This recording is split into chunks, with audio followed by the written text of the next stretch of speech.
Welcome to the Hey Docs podcast with your host, Jill Allen. Today we have a special guest, Ryan Moynihan from Gaidge, on the show.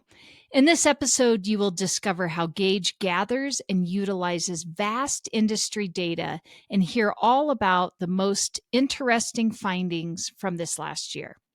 As we step into 2024, get ready for invaluable advice on navigating the evolving orthodontic landscape. Let's dive in. Hey docs, let's talk about Smile Suite, because it's not just another scheduling system. It's a game changer in the world of new patient management. And as a proud Smile Suite partner, I've witnessed the incredible impact it has on practices of all sizes. Smile Suite means your new patient calls and web leads are expertly handled 7 days a week, even during nights and weekends. And they offer top-notch customizable presentation software and seamless post-consultation follow-up. It's like having a secret weapon for your practice's success. Curious? Dive into the revolution at getsmilesuite.com. And don't forget to mention Hey Docs to unlock some extra goodies. Elevate your practice with Smile Suite, because every smile deserves a suite of excellence. Welcome back, everyone. Ryan, thank you so much for being on Hey Docs. I have been looking forward to this. Oh, thank you so much for having me. So one of the things I love to do when we start off the podcast is, in the event that somebody does not know who you are or does not know about Gaidge, would you mind telling us a little bit about how you got into our industry and your role at Gaidge? Sure, absolutely, yeah. My career's gone a little bit full circle. Ironically, ending up at Gaidge, which is a data analytics company for the orthodontist, I started my career as a finance analyst, of all things. So going from finance into marketing into operations strategy, and then ending up back at Gaidge has been quite the treat. And to be part of such a great industry in orthodontics has been amazing. And I've been in ortho for about 10 years now, which has been just a wonderful journey through my last 10 years of my career. I am the CEO of Gaidge. I've been here since 2017. And just a little bit about my journey, I was brought over by Mary Beth Kirkpatrick, who is an industry consultant as well. She's on her way to retiring from the industry. So she's been just a great mentor and leader for me. It's been just a blessing working with her for the last 6 years, and as she's wound down her career. But I live in Georgia, so moved from California to Georgia. This is actually the 10th place that I've lived, so I've been all over the country in my career. I don't know if that's good or bad, but that's, I guess, where I've landed. But yeah, it's interesting. So I talked about when I was new in my career, started off as a finance analyst, and I worked at a lot of big companies. So I worked at Intel, Ernst & Young, Walt Disney World. I've been at 3M, and then Ormco is how I got my start into orthodontics. And so across those roles, I've been in kind of finance, sales, strategy, marketing, business development. So it's been a very cool career to be able to touch a bunch of different aspects of running a business and being part of a business. And looking back 6 years ago when I came into going from big business into, call it startup or entrepreneurial, being at Gaidge, because it's a small company, it's a scary thing. And if you asked me probably a year before I made the jump, there's no way I would ever even think about leaving the corporate confines. But it was such a wonderful opportunity to help build a business, and you got to hunt every day, right? Otherwise, you're not in the corporate world. So it's been great. Ultimately, Gaidge has done well over the last 6 years. A couple of years ago, we did do a transaction with a company called Practice Tech. So now we're part of call it a retail healthcare roll-up, and it spans across orthodontics, dental, chiropractic, optometry, behavioral health. So there's a handful of different industries that the softwares that we all run and the different companies are part of. So there's some really good synergies across. And as we get into the podcast today, we can talk about what that's been able to do to enhance the overall Gaidge platform and product. I am married for 14 years to my wife, Maria. We have 2 boys, 13 and 11. So I've definitely overcommitted myself to coaching 3 of their 4 basketball teams. And looking forward to the end of the season so I can get my life back. But usually every night practice is 6:30 to 9, and there's probably anywhere from 7 to 10 games a week. So it's a lot. Double headers on Sundays, and it's crazy. So wouldn't trade it, I guess, for anything else. It's been a lot of fun, but it just next time I just won't overcommit to so many teams. But anyway, it is a passion and it's been a lot of fun. So yeah, that's a little bit about me and the background. And like I said, I've come full circle from starting off as a finance analyst into now working with a data analytics company. It's been a great experience. I love that. I love hearing that. And I just can't help but laugh a little bit on how we as parents definitely can very easily get into that overcommit. Yeah. It's become crystal clear now as far as simplifying my life. And no more will I ever do this. So. Oh, that's great. One of the things that I have been looking forward to, and I thought, what a better way to really start out our year than to talk with you. And I feel Gaidge really has the pulse on our industry. And it is something that as we are moving into this next year, I'm really going to be leaning a lot more into. And I know a lot of companies, not just myself and my consulting business, really lean on the data that you guys are able to gather for us. So I'm wondering if we can just geek out a little bit and have you talk about maybe the highlights of 2023, maybe what you see we should be prepared for as we're moving into 2024 and beyond. For sure. Absolutely. One of the things we do is we look at a big 5-year trend, just because that kind of gives us through a handful of different business cycles. And if we look back over the last 5 years, obviously we dealt with COVID, right? And we all don't want to necessarily remember that, but we have to as we look back on it. What's been really interesting is going into COVID, the industry was actually pretty stable. So we're looking at anywhere from 2 to 4% growth year over year. And it oscillated between those levels, but it never really spiked, or it never really kind of recessed, so to speak. We go into COVID, we have that little 3-month shutdown. We come out of COVID, and all of a sudden, the industry just goes on fire. And I think between the middle of 2020 to the middle of 2021, we saw growth in orthodontics that we've never seen before. I'm talking 15, 20, 25% net production, net collection growth, starts growth, those types of things. Mm-hmm. So we get to the back half of 21, and then it almost seems like the bottom falls out. So everyone freaks out. They've been used to, all the orthodontists have been used to these double-digit growth years, months, and we had that sustained for a good 12, 18 months, and then all of a sudden it started to go back or give back a little bit. And so in 2022, definitely was a year of give back, where I think we saw negative growth in between the major indicators of between 5 and 8%. And then as we just finished 2023, just pulled the numbers this week since we have them fresh off starting the new year. And overall, the industry was slightly down to maybe what I would call flat, but nowhere near what we saw in 2022. So that's a good sign, considering a lot of the things that have happened in the economy with the inflation, the interest rates, those types of things. I think we weathered the storm. But going back to my point of looking at this thing over 5 years, is that if we look at the stability of the industry, we look at the spike with COVID, and then we look at the give back after COVID, and then the soft 2 years that we've just come out of, the overall compounded annual growth rate for the last 5 years, 4.8%. So we're actually better than the traditional 2 to 4%. So that's where, just to start off this, and we can dive into some of the specifics that happened last year, is that I want to make sure everyone knows that orthodontics is a really stable, healthy industry, right? And there are going to be business cycles, there are going to be ups and downs, but we've got to ride those. But at the end of the day, know that all of us that are participating in this, we're in a very healthy industry. So I know with the last 2 years, us talking to doctors, you talking to doctors, there can be a little bit of panic, maybe a little bit of hesitation, but overall, everyone should feel very blessed that we're in this industry. And going forward, I think we're going to have it continue to be very stable. And as I look at 2024, it's an election year, right? Interest rates are still pretty high. Those may come down a little bit. If we look at some of the leading indicators, we follow a company called ITR Economics, and we just look at like some of those different leading indicators. And if you look at the 4 different business cycles, when you have starting growth and you have slowing growth, you have recessionary and rebound, basically. But financial and housing, which are 2 of the indicators that, and I've run predictor curves with that, comparing that to orthodontics, that mirrors orthodontics really closely. And financial and housing are in that rebound, accelerating growth type stage, so to speak, in the economy. So that's good. There's a handful of other leading indicators that are on the decline. They may go into a recession, or they may go into more of that, call it a flat bottoming out. But what remains to be seen, we track it every month. We have seen some of the leading indicators start to see some improvement. Overall, like I said, that's the way the year has shook out in 2023, has been flat to slightly down. If we start peeling the onion on it, what I like to look at is some of the key indicators, which are around net production, net collection. Then we get into the patient funnel when you look at new patient calls, how many patients called you, how many came in for an exam, and then what does starts look like.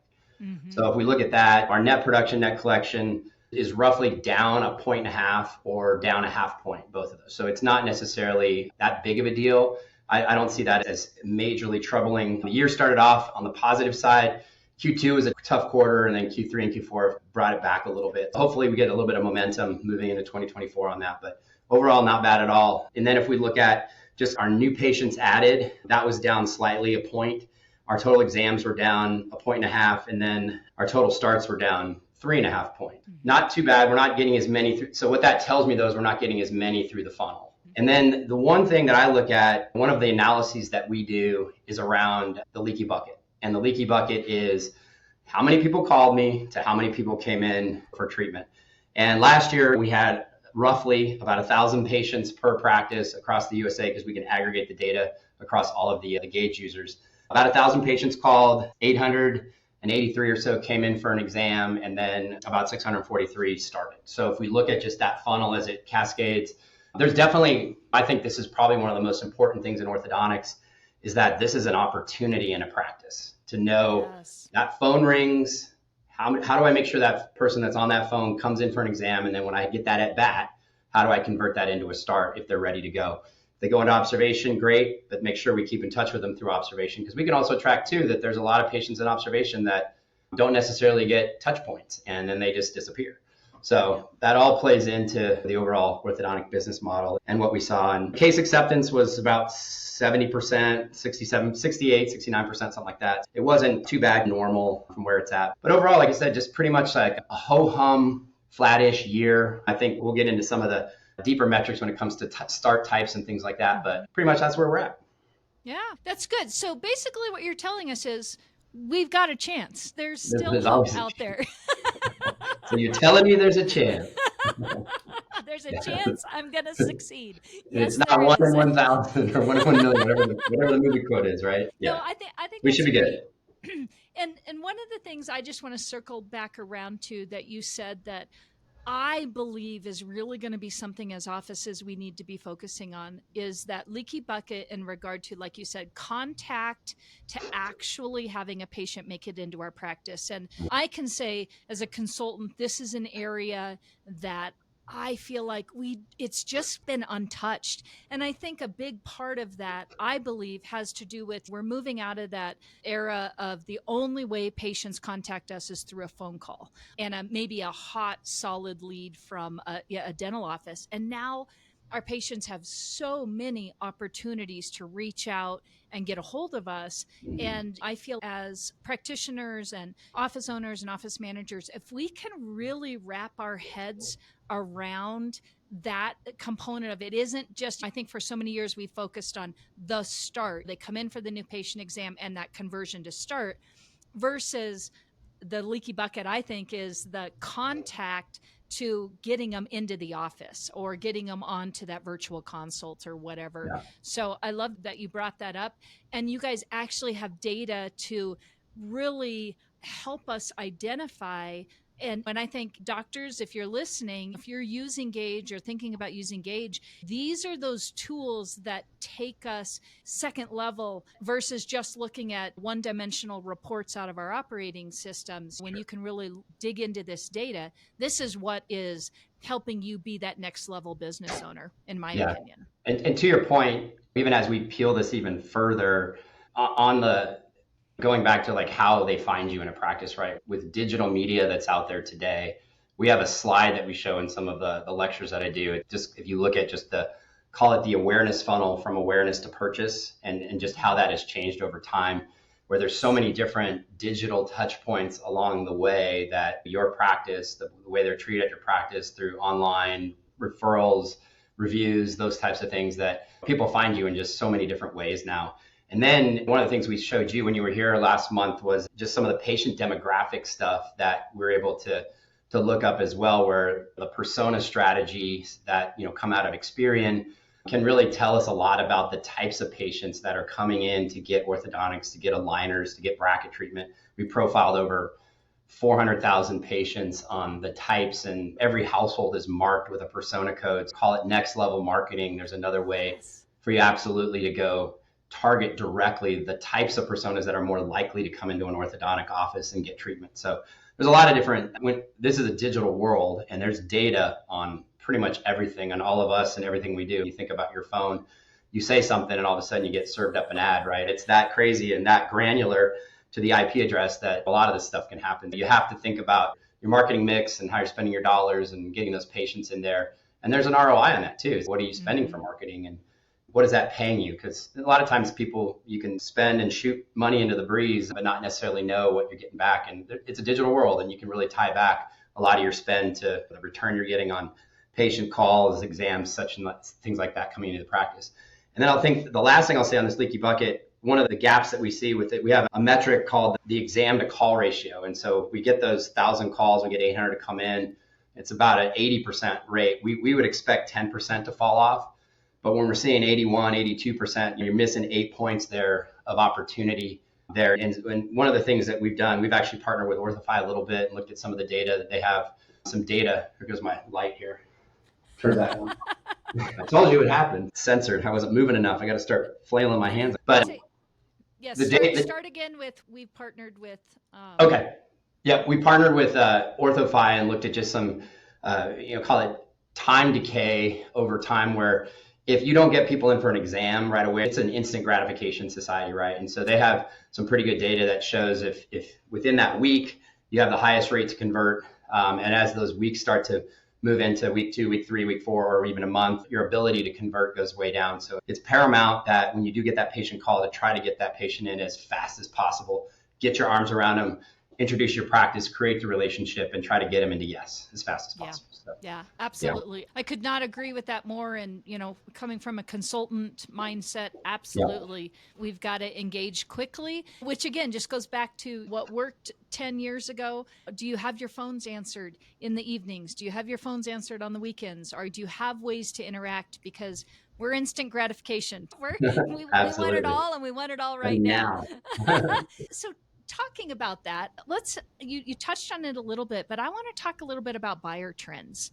And from the demographics of starts, when we're looking at adults to kids, I know we had some big spikes going through COVID and things have evened out a little bit, but let's talk about it from the demographics of the patients walking through our door to maybe even the types of treatments that they are choosing, and then maybe even how it's affecting us with our down payments and our payment plans. Do you mind peeling that onion? Yeah, for sure. I'll start with the payment plans and the contract fees. One of the things as we go through this inflationary period, we're encouraging, I think consultants are encouraging doctors to raise their fees. That's, if you have this record inflation, you got to keep up with that. And so when we look at the data, average contract amounts about $5,500. Now that does blend in your full starts, your phase 1, your phase 2, your aligner starts, any limited starts that you may have. So it's about $5,500.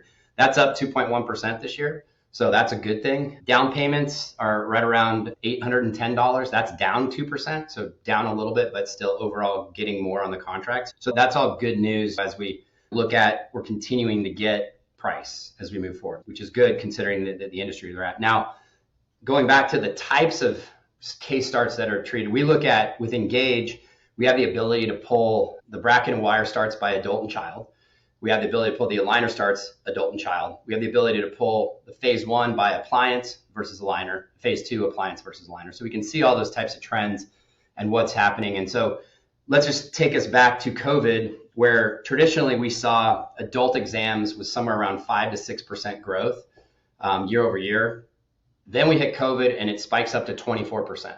So we probably all heard about the Zoom effect, where we're all staring at ourselves all day long on cameras and said, man, my teeth are jacked up. I better go fix this. So we saw a huge spike. Now, in the last 2 years, that has actually turned negative. So adult exams, adult starts are down in the range of anywhere from 4 to 10% across the different treatment modalities. So the Zoom effect apparently has run its course for those that were interested at that time.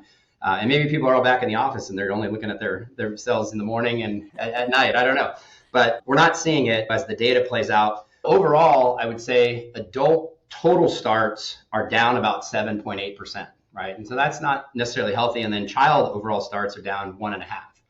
Now we look at, within Gaidge, we look at aligner share of chair, right? So what percentage of your overall starts are being done through aligner therapy? And that number has come down as well. So that used to be, I think right now, if I look at the data here, it's at 27%. It was at 29% last year. So roughly about a third last year and a little bit over a quarter this year as far as overall aligner share of chair. There are different treatments out there now that are more bracket and wire digital based that are taking on, I know, getting ahead of steam there in the marketplace. And aligners in general have been down double digits for the last almost 2 years, year and a half at least. Aligners used to grow 20, 30, 40% and leveled off and plateaued at 15 coming out of COVID, or actually COVID, they spiked big time. And then I said finishing up 2021, and then in 22 and 23, they were down pretty much right around that 10% range consistently. And that falls in line too with obviously Align and some of the stuff that they've reported. What's really cool about Gaidge and it being, like you mentioned at the beginning of the podcast, a good indicator of what's going on in the marketplace. We had a lot of fun for many quarters tracking Align's North America case volume with what Gaidge said was going on in aligners. And it was within a couple of points. So it was really accurate. There's obviously more competitors now in the space. Align has grown to go into different areas within North America. So it doesn't parallel as much, but it's still pretty directional and accurate. It's pretty cool to see the correlation there and the data accuracy, so to speak, of what's happening there. But yeah, overall, I would say looking at the starts, obviously that was down in total about 3.6%, but the adults are really driving a lot of that.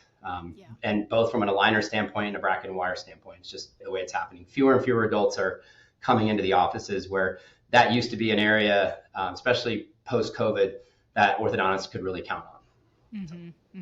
That's great. And again, I just love that there's so much data out there that we can see that. And I do believe, like you said, I think that a lot of these digital custom bracket that are coming in, it'll be interesting to see in another 2 years when we look back and see how that has leveled out. Are we going to be a little bit more equal again with aligner and fixed within our practices? Yeah, and traditionally to get to that 2 to 4% growth, it was traditional brackets were down 2 points and aligners were up to 10, 15, 20%. And that netted out to be, based on the share of chair, to be the industry growth. And it's now the bracket and wires and some of the digital solutions now fold into that. I know that's helped buoy them a little bit, but they're flattish to maybe slightly down, whereas the aligners are more down of substance. So. Yeah.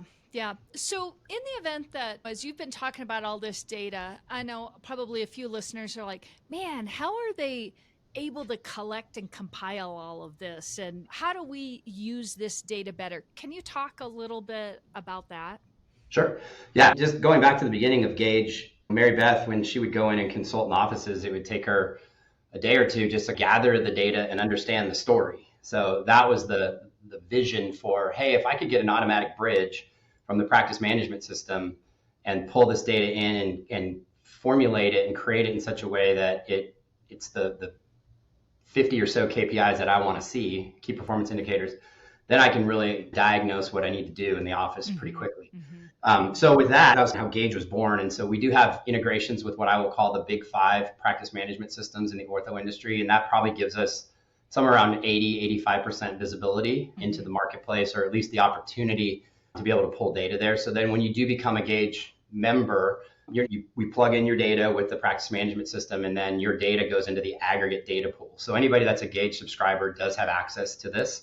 They can go benchmark themselves for, let's just say they're in the South here in Georgia. We have the different AO constituency regions. So you can look at yourself by those regions. You can look at yourself versus the entire USA. Then if you're a single doctor practice, you can also look at all the different single doctor practices, all the single doctor with associate, the multi-doctor practices, and the multi-doctor practices with associate. So it gives you the way to really benchmark where you're at compared to your peer set in the geographic region with which you're operating in. So right now we're over close to 900 practices representing about 1,300 orthodontists and 2,200 locations. So it's a very statistically significant sample size that was able to roll up the aggregate data there. The other thing outside of just benchmarking yourself, because within each one of the key performance indicators within Gaidge, there are goals that are there are benchmarks that are set. So for example, if a production to collection ratio has a goal set there, right? Between, I think it's 1.05 to 1.2 is what you want to do. So if you go above or below that, you'll get a green or red, yellow indicator where you're at. So visually, Gaidge allows you to quickly see where you're winning and losing without having to do the hardcore analysis, so to speak. It's set up just visually. You get some indicators from that standpoint. And then we've been able to, so that data, just to get back to the aggregation of it, it pulls every night. And so if you're a Gaidge user, you get to have that data every single night. And then a couple different enhancements outside of just the practice management system data that we've been able to add to the platform include, now we have an integration with QuickBooks and Xero for overhead.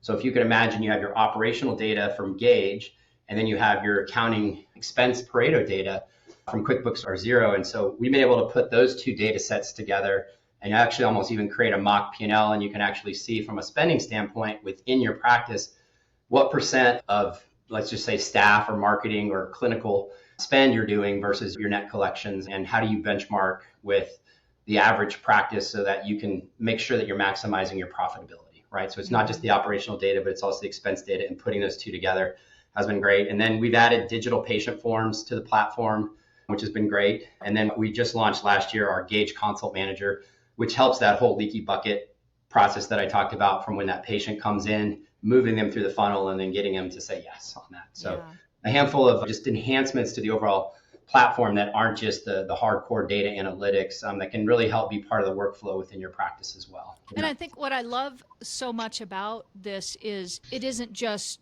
one dimensional, and there's a lot of things housed under Gaidge here. And especially as doctors, I think one of the areas when I talk to a lot of my docs is you just get lost in the data, and you're like, okay, I'm doing the looking at my reports, but I don't know what to do with that, or I don't know really what that means. And unless I'm working with a consultant that can break that down for me, it's like, I checked the mark, I looked at the reports, I think I'm good. Where I really feel like this is the next level when you're ready to really start diving in. And it's all about, I think in business, tweaking levers, right? We're adjusting here. And if you can see the data to help you adjust as you're going along, it's only making our practices better and more efficient as we're moving through. Absolutely. And even this year, with some of the AI technology that's out there, we are aware that sometimes one of the biggest challenges is that an orthodontist or a staff member may be overwhelmed with, what do I look at? I open up the platform and I've got 75 KPIs staring at me. What do I do? Where do I go? Get paralysis, right? So if you're not necessarily equipped to do that, it can be challenging. So this year, we've got a big initiative to create, whether it's AI or not, but a navigator or a bot that will walk you through that and ask it questions, and it'll tell you, okay, here are the 5 areas you're winning, here are the 5 areas that you need to focus on. And it'll go back and it'll do the math and the calculation and point you in that direction. It's an educator or navigator, so to speak, to help you navigate the tool. So we're looking forward to that. And with some of the technology that's out there, we're real excited about what that can do to help utilization and just help the orthodontist even further focus on the areas within the practice that he or she needs to focus on. So I'm excited about that. That's great. Again, I'm so impressed by Mary Beth, and I love her to death. And to think that this all came out of her brainchild just makes me want to aspire to be even better. Those are so great. I think that's wonderful. So I'm curious, you're a data geek. I know it. What are some of the biggest surprises that you have seen as you guys have been collecting data that maybe you guys hadn't thought you were going to see within our industry? One of the areas that we just found this, and we need to dive into it. So we have put together, talking earlier about the operational data combined with the overhead data, we've created profitability models, and there's ways that you can focus in on, and a lot of the stuff that I lecture on is around profitability per day. What does that mean? And when we peel that back, what drives that? It's focusing on starts per day, and then you can get into the whole marketing thing, the leaky bucket, the observation funnel, those types of things to be able to make sure you're maximizing starts per day. The middle one is value per visit. And so we can get very granular. For every $1 you increase value per visit, it's worth $4.65 of profitability. And so that's a measure of efficiency, right? So the fewer appointments, quicker months in treatment. You think about an operation model, the faster you can move widgets, not people, that aren't widgets, but people through your system, the more profitable, more efficient you're going to be. That's proven out statistically. And then having a good expense ratio, right? Like you can't save your way to prosperity, but not overspending, right? So if staff is 22% on average, are you at 32% or are you at 12%? Where are you at when it comes to staff as far as your percent of net collection? So all of those things, we've started to build profitability models around that. So what we're seeing this year as we pull the actual data from a value per visit standpoint, we're seeing that treatment times and number of visits are actually increasing, which I wouldn't necessarily think would be the case because there's a lot of, you've got, obviously aligners are continuing to pursue into the marketplace. And we know with just aligners, that's the fewer visits that are required. Some of the digital solutions are, what was that? I said, or at least it should be. Should be, yeah, exactly. Some of the digital solutions that are out there, but we're actually seeing with the data that we looked back to early parts of 2022 to the end of 23. And we're seeing that for aligners, it's an additional 1.3 months. Kids are up 0.9. That's for adults are up 1.3, kids are up 0.9.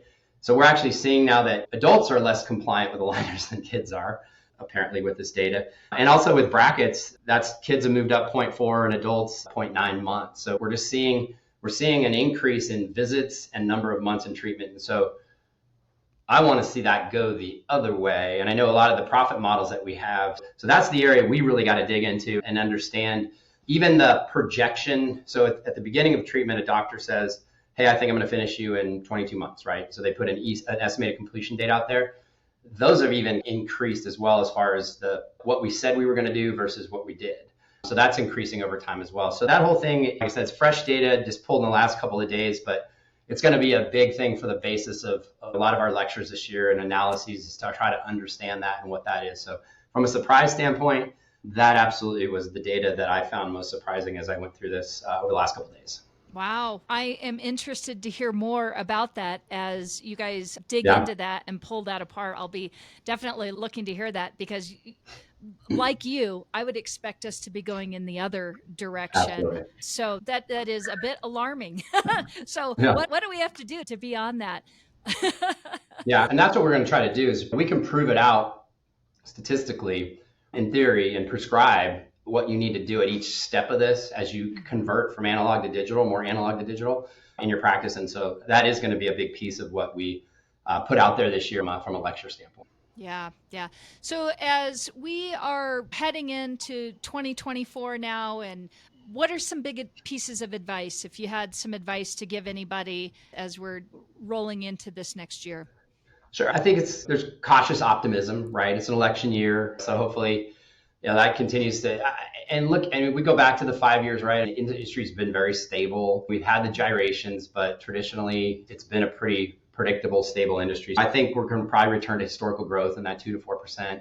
And then ultimately, every sophisticated big business has metrics. And I know I work at Gaidge, so I don't want to sound like this is commercial or anything, but it's really important to know what's going on inside your business because the orthodontic business model is very lucrative from a profitability standpoint.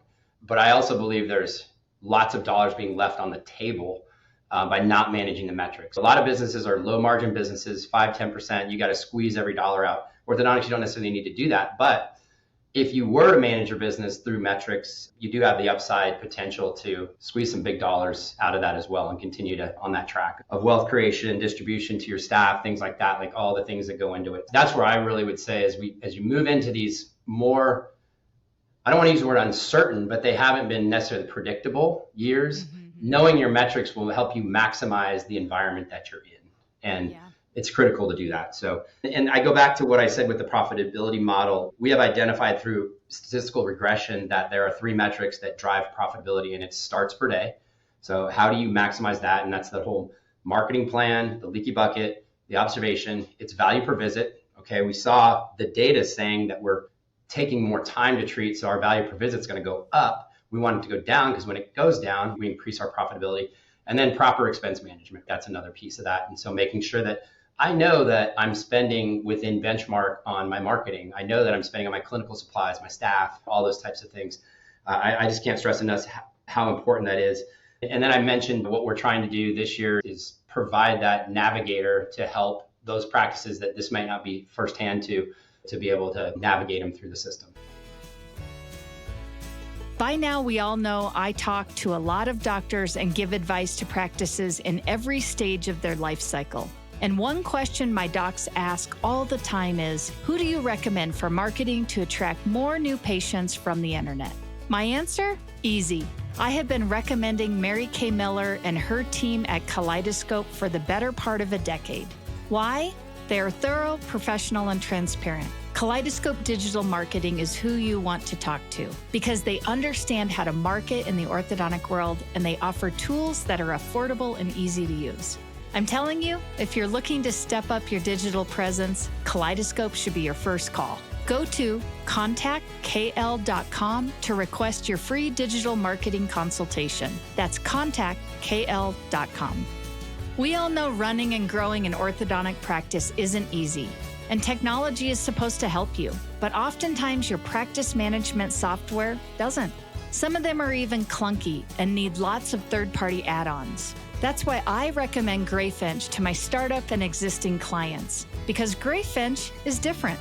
Greyfinch is an all-in-one web-based platform that saves you time and boosts your client base, productivity, and bottom line, with no downloads or third-party software needed. It even has tools you can't find anywhere else, like televisits, two-way email and text messaging, a patient self-service hub, and much more.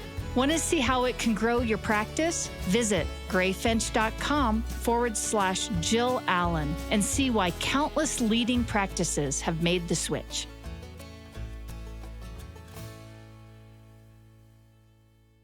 As you were talking, one of the things that kind of popped into my head, and I am positive I've got a listener out there, one of my new docs out there, that's, Jill, this all sounds great. Ryan, this all sounds great, but how does this really apply to me as a new business owner? And are you going to have data? Can I extrapolate things from data if I'm a startup or just brand new into the business? Do you mind just talking to that point? Because I think just like starting a business and getting the foundations of your business in place, I think getting the foundations for paying attention to your data from the beginning, there's not a better time to do it than when you're young, when you're new into your business, and when you're setting your business habits for the future.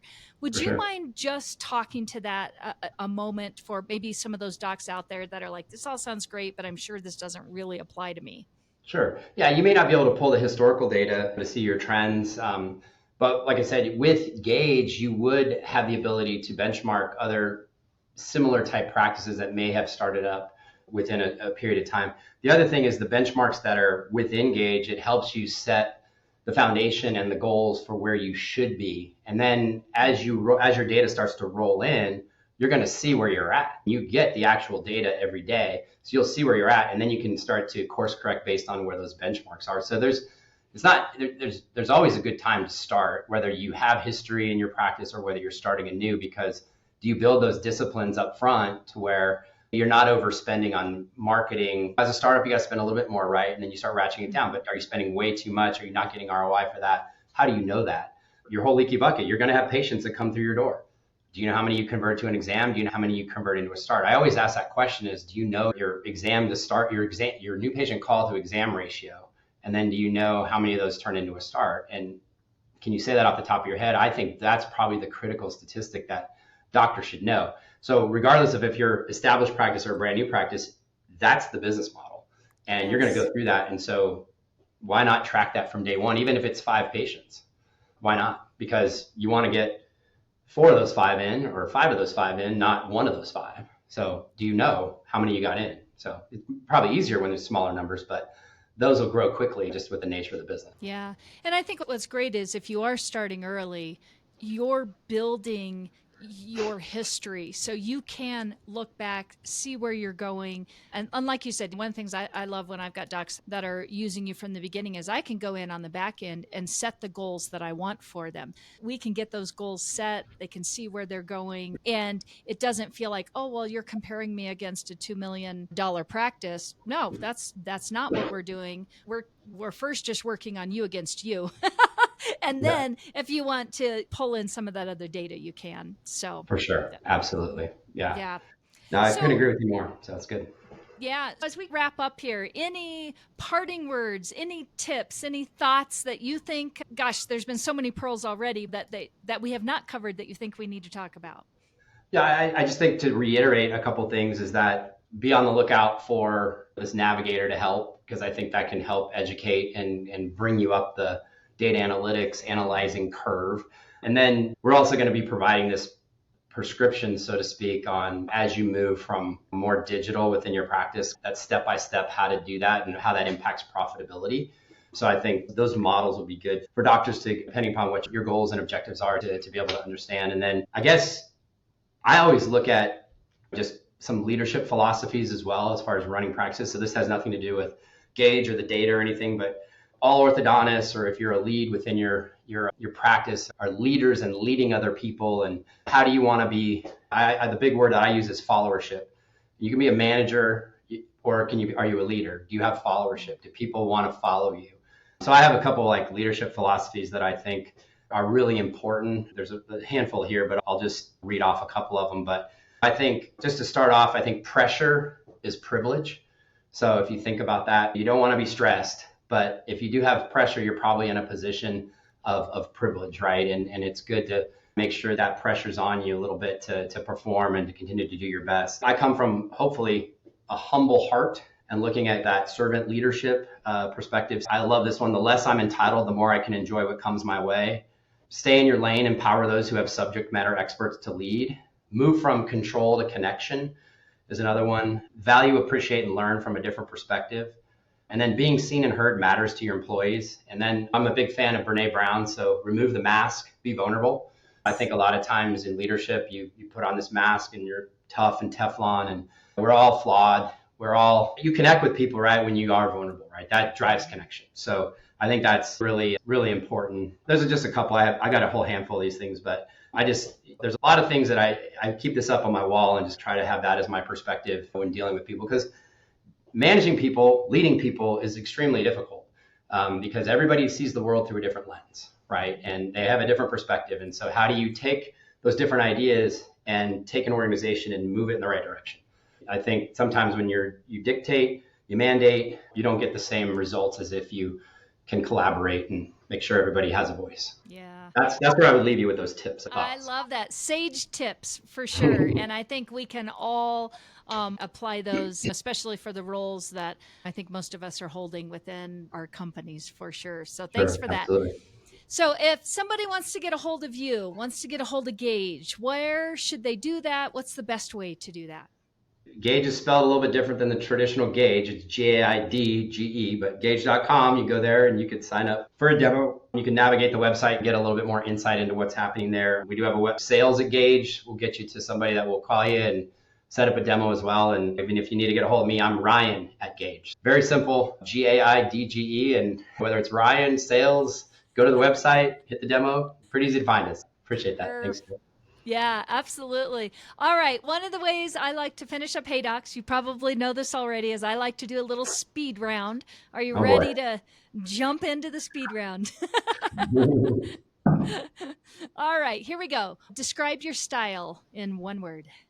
I would say collaborative. Ooh, I like that. All right. What are you listening to or watching? So I went to a conference probably before the holidays, and we had a speaker. His name was Arthur Brooks. He's from Harvard, business professor, and his book is called From Strength to Strength. And it's all about on happiness, being happy. And so I thought, it was fascinating to hear his take on that and how he studies. He has 28-year-old average, is the average age for an MBA student coming in there. And he asks them, you think you'll be happier when you're 38 and 48? And they all say, yes, I will, because I'll have the fancy job, fancy car, house, kids, wife, husband, all that kind of stuff. And the actual data says that you're not. So you get into life, you do have those kids, you do have those relationships, you do have the job that's got the stressors, and you're not. So he gave three different points on being happy, and I just thought they were great takeaways. And first one's get on your second curve. So we're all adapted based on how we grow up, and that's our mindset. And it's all about, as you get older, you got to find out who your true self is and get on that second curve. And then the second one was addition by subtraction. So I think a lot of us fill up our lives with stuff and things, and it causes us to stress a lot. He has a cool equation here. It's haves divided by wants equals greater satisfaction. So if you think about, if you reduce your wants on the denominator, then you'll have greater satisfaction. If you increase your wants, you're going to reduce your satisfaction. So we all have a lot of haves already. We're all very blessed beyond probably what we all deserve. But when we keep wanting, it reduces our satisfaction. So it's about simplification, which I don't think is rocket science, but it's hard for all of us as humans to put that into play. And then the last one's move from polishing your leaves to focusing on your roots. And he uses an analogy of an aspen tree. And so an aspen tree, you have the pretty golden root or pretty golden leaf that flutters in the beautiful sun and all that. And so really with the aspen trees, the forest, it's all one tree because the root system is shared. And I didn't know that. But it's about the people around you, your friends, your family, your coworkers. How do you all work collaboratively together versus let me just look at my leaf and how beautiful my yellow leaf is and stuff. Those are things that I think a lot of humans get caught up in. And it was just a really good reminder of just being simple, focus on others, and find my own curve. So that's the big thing that I'm listening to on the audiobook. I love Brene Brown, Simon Sinek. Those are great. And then you said what I was listening or watching, and I'm watching all things football now. So it's college playoffs, NFL playoffs. It's sucked into that over the holiday. It's been great. Oh, that's wonderful. I'm excited because I keep a list of books, and this will be one I will add. I'm a huge Audible fan. I'm always consuming, so that's great. Thanks for the hint there. So what do you do just for you? Well, do you have time? Not as much as I would like. But, I do have a 5:30 a.m. workout routine at this place called Shred, which is a HIIT class that you do HIIT with treadmill stuff. So that seems to calibrate me the right way in the mornings. It just sets the tone for the day. All right, hidden talent, if you have one. I don't know if I have one. That one's a tough one. I don't know. I received a recipe for French onion soup, which I tend to love, and I'll give credit to April Lowry, who I work with here at Gaidge. She gave it to me, and so I think I can now make a mean French onion soup. Nice. I love French onion soup. And then final question, big, hairy, audacious goal. Yeah, for me, it is find peace in simplification. There's a lot going on. I'm impatient. Patience is another one. And I think if I can simplify things, that's going to bring a lot more peace to my life. And that's a big focus of mine that I'm trying to focus on every day.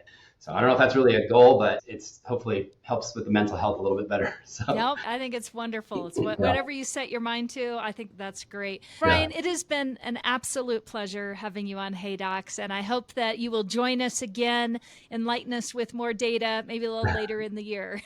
I really appreciate the opportunity. Thank you for having me. So. All right. See you later.